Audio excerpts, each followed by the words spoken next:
পহেলা বৈশাখ সম্প্রীতির অন্যতম প্রতীক, তাই সার্বজনীন এই উৎসবে আমরা সবাই অংশ নেব। সবাইকে বাংলা নববর্ষের অগ্রিম শুভেচ্ছা জানিয়ে এসব কথা বলেন প্রধান উপদেষ্টা ডক্টর মোহাম্মদ ইউনূস।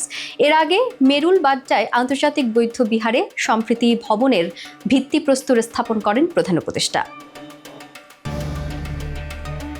রাজধানীতে মনোমুগ্ধকর বৌদ্ধ বিহার ও এর ইতিহাসে অভিভূত হন প্রধান উপদেষ্টা। সেনাবাহিনীর উদ্যোগে এত চমৎকার সম্প্রীতি ভবন নির্মাণ করায় সেনাপ্রধানকে ধন্যবাদ জানান তিনি। সেই সঙ্গে তরুণ প্রজন্ম, সন্তান ও পরিবারকে নিয়ে এ প্রাচীন স্থাপনা ঘুরে দেখতে সবাইকে আহ্বানও জানান ডক্টর ইউনূস। যখন আমাকে বলেছিল এখানে আসার জন্য, আমি একটা দৈনন্দিন কাজ হিসেবে এটাকে নিয়েছিলাম।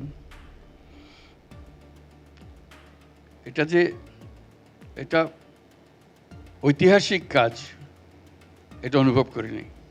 এত চমৎকার একটা আন্তর্জাতিক বৌদ্ধ বিহার আমার বাসস্থান থেকে 10 মিনিটেরও রাস্তা না।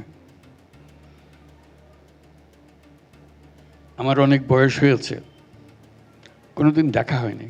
বাংলাদেশের বৌদ্ধ ধর্মের অন্যতম ভিক্ষু অতীশ দীপঙ্করের বিষয়ে স্মৃতিচারণ করেও আবেগাপ্লুত হন প্রধান উপদেষ্টা। জানান, চীন সফরে গিয়ে তার হাত ধরে বাংলাদেশ থেকে চীনে বৌদ্ধ ধর্ম ছড়িয়ে পড়ার কথা বলেছেন তিনি। তবে নিজ দেশেই অতীশ দীপঙ্করের ইতিহাস ঢাকা পড়ে যাচ্ছে বলেও শঙ্কা জানান ডক্টর ইউনূস। সেগুলো তাদেরকে বলছে,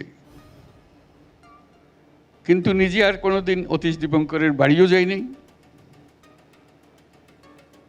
তার অবদানের সম্বন্ধে কারো খোঁজ খবরও নিই নাই। শুধু বলেছি অতীশ দীপঙ্করের অনেক মনাস্ক্রিপ্ট চীনের বিভিন্ন মনাস্ট্রিতে ছড়িয়ে আছে, সেগুলো সংগ্রহ করার কথা বলেছি। এ সময় উপস্থিত অতিথিদের বেশিরভাগই চট্টগ্রামের বাসিন্দা দেখে বিস্ময় জানান তিনি। হেসে জানান, চট্টগ্রামে বৌদ্ধ ধর্মের আধিক্যের পেছনে শান্তির এ ধর্মের মহানুভবতার কথা। প্রধান উপদেষ্টা অনুষ্ঠানে চট্টগ্রামের আঞ্চলিক ভাষায়ও কথা বলেন। সবাইকে মিলেমিশে এক কাতারে থাকারও আহ্বান জানান। একটা করলাম যে যেদিকে তাকাই সব চাটগার লোক, ঢোকা অবধি দেখছি চাটগার লোক। তো বুঝতে পারছি চাটগার বুদ্ধ ধর্মের এখনো ঠিকানা চট্টগ্রাম। তোমরা ভালো আছেন নিবি এখন? আর বারবার কই দিত কেনা চাটকে হতা হই, নইলে তারা মন বইত না। তো খুব খুশি হলাম মনোরাল্লা দেখো ভবিষ্যতে যেন এন সুন্দর জিনিস হয়।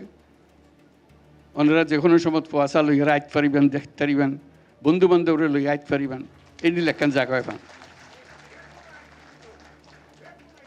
বেগুন হয় বলে হল, বেগুনের লইয়া আরও বেগুন এসে মিললে পোয়াশা লইয়ারে এইলে জায়গা অন ফিরবে।